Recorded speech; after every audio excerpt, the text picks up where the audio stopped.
in Congress had a chance to go back last year, and I would commend to all my colleagues. It's very exciting, and it really gets your juices flowing about what is possible. And for those who haven't done it, I would also say bring an astronaut to your schools, which I did in December. And I took them into a pilot program in one of my underserved communities into a middle school where half the students were girls. And it was incredibly exciting. These astronauts were treated like rock stars, and they told stories, and NASA is very good at this. And this is the sort of thing we can do, because I really want to drill down a little bit of what more we can do about the specifics for underrepresented. If you look in a state like mine, like Connecticut, I had a caller this week from Newtown, Connecticut. He's looking for 5 programmers right now, and he can't find them. And we have students who are graduating and are going to graduate with huge amounts of debt, and they won't have jobs, and they'll be baristas. So we really have to think about what we can do and how far back do we need to go. Certainly we need to do it in high schools, and we need to have those computer science programs. But should we be looking even further back? Should we be looking at elementary schools? What are we doing in elementary schools?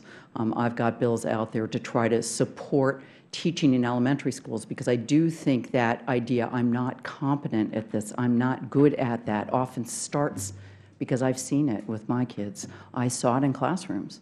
And disproportionately, I have to say, minority students and girls were led to believe they weren't good at these fields. So I'd like you to think about that and think about the role that competition, play, interactive actions where you fail, you try again, you fail, you try again, but you keep doing it because it is like Angry Birds and it's not like a test. So whoever wants to chime in on driving it even before high school, the use of competition, and again, what can constructively the federal government's role be in that?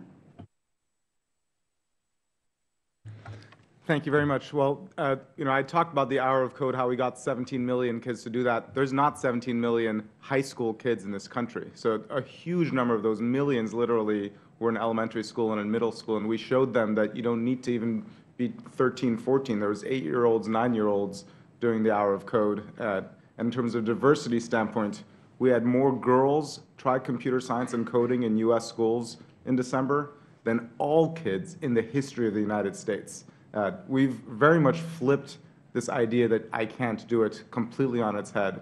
And if we just continue to do that, people, as long as we make it fun, which computer programming is, we can show kids that they can do it. The biggest issue, I believe, actually is not the cultural one. I think the biggest issue is the access. So, and especially among underrepresented minorities, the fact that computer science, the schools that do teach it are suburban schools. They're not urban schools, they're not rural schools, so the underprivileged kids don't even have access. Mr. Kamen. So, again, we're in violent agreement that you got to get their attitudes adjusted at a much earlier age, otherwise they can't get on the train. It's moving too fast when they get to high school. And again, our sports model has been incredibly effective. We started it in high school, but the proof that it works and it's a ground-up effort is the popular demand was we need to have the equivalent of Little League. Because there's a World Series, there's college, and then there's high school and junior varsity. Well, within 5 years of starting first, which is now 20 years ago, there was such demand among the parents. What am I going to do for the younger brothers and sisters that come and watch this thing? So we didn't form Little League. We formed Lego League, and the Lego company has a huge operation in Connecticut. The chairman of Lego flew over from Billund, saw what we were doing, and says, I will give you your Little League. We now have tens of thousands of teams, and we not only have Little League now, to your point, we have Junior First Lego League for the kindergarten on up, and it's a continuum now, driven by the demand created by the superstar mentality of this whole thing. And one more comment about NASA.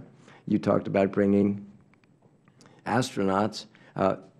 Just so that you all know, NASA, yes, I have Boeing with hundreds of teams and every aerospace giant and every pharmaceutical giant and every semiconductor industry company, they're all there, hundreds and hundreds of them. But the largest single source of teams for FIRST is NASA, because all their facilities around the country supply mentors. They supply grants to underserved schools.